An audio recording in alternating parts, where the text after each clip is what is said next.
Are you a big coffee drinker out there? Probably not the best thing to do for you to drink coffee. Coffee is a nervous stimulant. It stimulates your nervous system. It doesn't give you energy.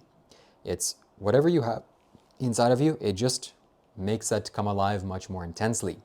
If you're tired, coffee is not really a solution. Maybe once in a while, like today I drank some coffee, that's kind of an exception, or that's still not great, but hey, what can you do?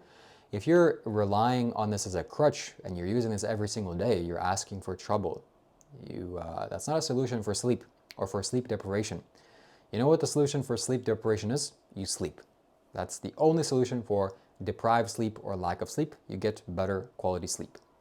When you don't have enough sleep, your heart isn't working the best. It's in its optimal way. Your heart is tired. When you stimulate yourself with caffeine, you're basically forcing your heart to work on whatever small energy reserves that it has, but it's forced to work through coffee, through you stimulating and boosting your system. That's going to make you ultimately much more tired. And it takes a toll on your nervous system, it takes a toll on your heart. I have to quote this by the expert, one of the wisest human being to walk this earth, maybe in the last 100 years or more, the man that you see behind me, Sadhguru, the man that created this Adiyogi image, or the first yogi's picture, Shiva's picture, or statue, I should say. He said that people that drink coffee every single day, when they reach middle age and older, they will experience pain unlike any other pain that anyone's ever experienced. Lots of trouble is going to come their way in terms of health, because you've been pumping yourself up, you've been stimulating yourself, you've been pushing yourself to go when you have no energy reserves left. That's going to catch up to you. So I always mistrusted people that relied heavily on coffee. That's the first thing they drink. I understand. Coffee is pretty remarkable. It's pretty incredible. But there are better alternatives, better solutions to coffee, more sensible, that don't stimulate your nervous system in such a powerful and intense way. You learn to do some yoga, some breathing practices, some meditation practices, go outside, go out in nature, breathe some fresh air. That stimulates your nervous system. What you don't do is take a cheap shortcut, which is coffee. You wake up in the morning still tired, you know what the solution is? Coffee. It's not going to work out well. Maybe for one day, if you have some important meeting, okay, yes, you gotta do what you gotta do. That's a wonderful tool, just as I used it today, and I'll explain to you why I used it today in a moment. But if you rely on this every single day, it's a cheap tool. It's like you have a fire that's burning. The logs are the actual fuel source. That's what's keeping the energy active. That's what's keeping the fire going. Well, you can throw gasoline into the fire. Yes, it's fuel also, but it's a very fast burning fuel. It not only will make the additional or the existing fuel burn faster, it'll just ignite the whole thing and make it much more intense. Did you add any real fuel to it? No, you didn't. You just kind of amplified it. You stimulated it. That's the exact analogy that I have towards coffee. So I always mistrusted people that rely heavily on coffee. That's the first thing they drink. They rely on this for their own sense of productivity, them being awake, them being alive. Andrew Tate does this and he's proud of this. He drinks like 5-6 cups of coffee or some ridiculous amounts of cups of coffee every single day.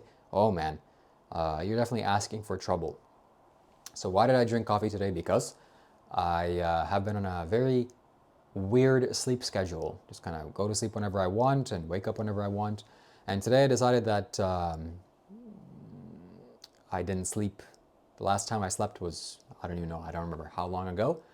And it's daytime, it's just past noon, and in the morning time I haven't slept all night, and I decided, okay, I'm going to not sleep during the day, I'm going to stay awake today, and I need something to help my system boost itself so that I'm not tired. Well, coffee is a natural solution for that. I could have done other things, but it would require much more energy and much more involvement, and that's a trade-off also. So this is a very quick and short boost. It's the first time I'm drinking coffee in a long time, and I definitely see the advantages. Wow, my mind is working sharper, the thoughts are clearer, body is feels like it's awake, feels like it is well rested. Well, That's not really the best way of saying it. I still definitely feel tired, still want to sleep, but my heart is kind of has gasoline inside of it. If my heart is burning, it was thrown gasoline onto it, and now it's forced to work overtime very intensely. See, doing this one day, it's not the best, but hey, what can you do? You're making your heart work harder than it needs to, or harder than it naturally wants to, or it can. Not the best thing. It's artificially making your heart pump faster and making the system feel alive. That's not a substitute for well-needed rest. So after the sun goes down, I'm going to rest. Hopefully I haven't drank too much caffeine. I only had a few sips, maybe this much in a cup. And yes, the advantages are there, definitely. The advantages are massive, and I see why so many people use it. But again, it's not a solution. I'm going to find better alternatives to coffee. Coffee is fantastic. If coffee had no side effects, I would be drinking coffee every single day. But coffee does have side effects. What side effects? Well, the lack of sleep, the disturbed sleep for one, that's one of the biggest issues. That you drink coffee in the morning, your sleep is not going to be the same. It doesn't matter how well adjusted you are to caffeine. If you drink coffee too late in the evening, unless you've been dumping caffeine every single day for the past 2 years or longer, probably you're not going to sleep well tonight. What other downsides that coffee has? Well, it stains your teeth. That's a small one. And again, the most important one, the strongest one, it artificially stimulates your system. It makes your heart work harder than it should, harder than it needs to, harder than it naturally wants to, in an artificial, stimulated way. In yoga, food is seen as positive pranic, neutral, and negative pranic, meaning positive energy giving foods, foods that are neutral, and foods that are take away energy, or prana, life force. Positive pranic foods are too many to count. All fruits, vegetables, nuts, seeds, grains, legumes, when cooked, when properly prepared, all raw fruits and vegetables are pretty much pranic, with the exception of zucchini, or eggplant. That's the only negative pranic food. It's just a weird kind of plant, not a fruit, it's a vegetable. So almost all food is positive pranic. Neutral pranic foods, foods that don't really give you anything, are potatoes and tomatoes. White potatoes and tomatoes don't do anything. It just kind of makes the system lethargic and feel slow. Makes you feel full, but doesn't add anything. Negative pranic foods are everything that comes from an animal except for honey. All of spicy things, all things that are spicy in nature. All processed foods, naturally, of course. And caffeine and caffeinated tea. Those are negative pranic food. There's a few other ones that I'm missing, but that's besides the point.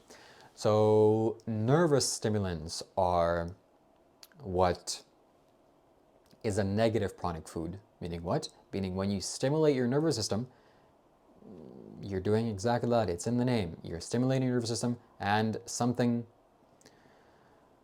no real energy is provided. You're just kind of pushing things. So coffee definitely drains your prana.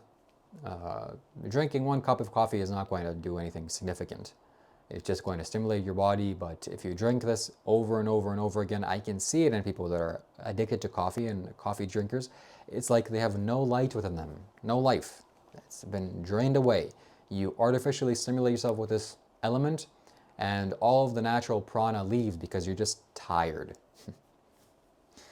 So similarly, spicy foods do this. If you eat a spicy pepper, it is a destructive food. You can very easily tell. Your stomach hurts right afterwards, and that fire, it's burning. It's destroying your insides very subtly. It's not like the word destruction doesn't do it justice here. It isn't appropriate to the experience, but you understand what I'm saying. You get some spicy food into your eyes, it becomes very destructive. So these things you should stay away from as best as you can. These are medicines. So today I took coffee as a medicine. That's the only time that I'm really going to take coffee. What are the negative side effects that coffee has? Well, I guess the last thing overall is just a stigma. At least a stigma from my eyes. Probably most people don't see the stigma. Is that you're relying on a crutch You're addicted to something that isn't a need, but also not the best thing to do. So I see people drinking coffee, and the first thing they do, oh, I have to have my first cup of coffee, otherwise I can't function. What? You can't function without coffee? Hey, when you wake up in the morning, isn't the natural thing to feel as revitalized? Oh, what a brand new, fresh day of life. And not, oh, I'm so tired, I need my first cup of coffee. Come on, that's not proper way of living. That I'm sure nature didn't create life for you to work properly on coffee. You should work properly just being your natural self, not drinking coffee.